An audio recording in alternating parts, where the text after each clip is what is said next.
जिसका नाम रजोगुण, तमोगुण, सतोगुण। तमोगुण से पृथ्वी, आकाश, वायु, हवा, जल, ये 5 तत्व बने। इन्हीं 5 तत्वों से हमारा आपका शरीर है। ये शरीर जो है तमोगुणी है। तमोगुण से बना शरीर क्षितिजल पावै गगन समीरा। क्षितिजल पावक गगन समीरा। क्षितिजल पावक गगन समीरा। क्षितिजल पावक गगन समीरा। क्षितिजल पावक गगन समीरा। क्षितिजल पावक गगन समीरा। पंच रचित यधव शरीरा। पंच रचित यधव शरीरा। ये शरीर किससे बना? 5 तत्वों से। क्षिति माने पृथ्वी, मिट्टी। ये शरीर काहे का है? मिट्टी का। जल, पावक, गगन समीरा। ये 5 तत्वों से शरीर बना। 5 तत्वों की निर्मित ये काया है महाराज। ये तमोगुण से ये 5 तत्व हुए। रजोगुण से बनी इंद्रियां, आंख, नाक, कान, ये 10 इंद्रियां। इसके बाद सतोगुण, शतोगुण से बने देवता।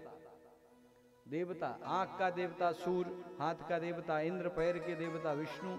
लोग चरण ही क्यों स्पर्श करते हैं, पैर क्यों छूते हैं? क्योंकि पैर चरण के देवता भगवान नारायण हैं।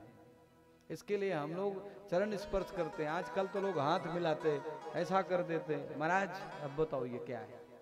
चरण स्पर्श करना चाहिए, क्योंकि चरणों में भगवान नारायण का वास है। तुम चरण स्पर्श करोगे तो मुख से अपने आप आवाज निकलेगी, जय हो, या खुश रहो, मस्त रहो, स्वस्थ रहो, आशीर्वाद निकलेगा।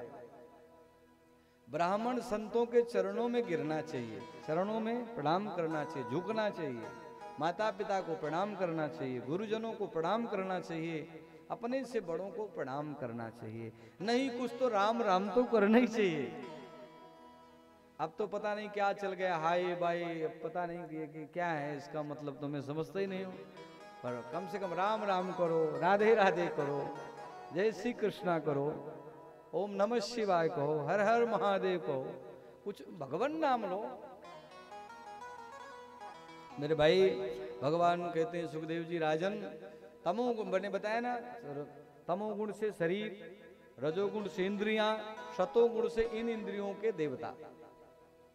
इन त्रिगुणात्मक शक्ति मतलब तीनों गुण से ये सृष्टि का निर्माण हुआ। सत रज तम, इससे ये सृष्टि बनी। अब भागवत जी के 10 लक्षण का वर्णन आता। सर्ग, विसर्ग, स्थान, पोषण, उति, मनमंत्र, ईशान, कथा, निरोध, मुक्ति और आश्रय। इसमें कई अध्याय ऐसे हैं जिसमें हम लोग सर्ग का आनंद लेते हैं, कई अध्याय ऐसे जिसमें विसर्ग का आनंद लेते हैं, कई अध्याय ऐसे जिसमें हमें हमारे स्थान का पता चलता है, कई अध्याय ऐसे जिसमें हमें ईशान कथा यानी भगवान की दिव्य कथा, दिव्याति दिव्य कथा हमें प्राप्त होती है। कई ऐसे स्थान है जिसमें निरोध, निरोध का मतलब निर्विरोध, हम कथा सुनने के बाद किसी से विरोध करने की कोई इच्छा नहीं करते। और कई ऐसे अध्याय हैं 18,000 श्लोकों में 335 अध्याय के अंदर कि हम भगवान की कथा सुनते तो दूसरी की आशा नहीं करते, केवल भगवान की करते हैं। आश्रय किसी की आशा नहीं, आशा एक राम जी की, दूजी आशा तोड़ दे, नाता एक राम जी से दूजा नाता तोड़ दे। केवल भगवान के भरोसे बढ़ जाओ, फिर देखो भगवान तुम्हें कैसे और क्या करता है। लेकिन हम इंसान पर भरोसा करना, देखिए बहुत सारी चीजें हैं, हम लोग सब गड़बड़ी करते हैं। सत्संग में समझना चाहिए हमें अपना दिल कहाँ लगाना है। लोग धंधे में लगाते हैं, दिल लगाना है भगवान में, और दिमाग लगाना है व्यापार में। मन कहाँ लगाना है? भगवान में। दिमाग कहाँ लगाना है?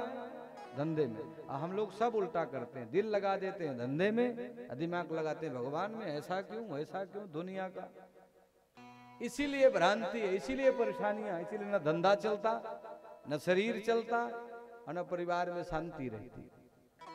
भगवान में मन लगाओ, विश्वास करना है तो भगवान में, विश्वासम फलम दायिका, विश्वास करो भगवान पर।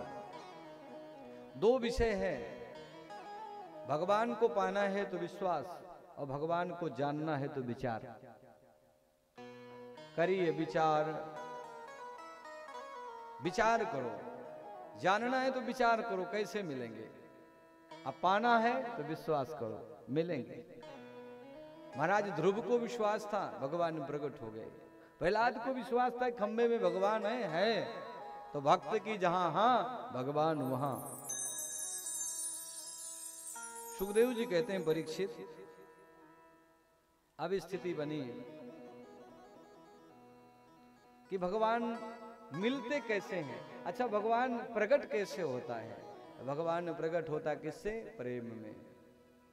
हरि व्यापक सर्वत्र समाना, हरि व्यापक सर्वत्र समाना, हरि व्यापक सर्वत्र समाना, हरि व्यापक सर्वत्र समाना, प्रेमोत प्रगट होय मैं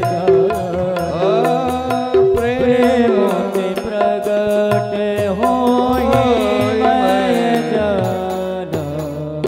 भगवान यत्र तत्र सर्वत्र है, पर प्रकट कैसे होता? प्रेम। प्रेम चातुर्व का कूप है, प्रेम जगमगाती धूप है, और प्रेम ही परमात्मा का रूप है। प्रेम, यहाँ प्रेम, प्रेम जीवन में सार है, नहीं तो जिंदगी बेकार है। जीवन में प्रेम, भगवान को पाना है तो प्रेम,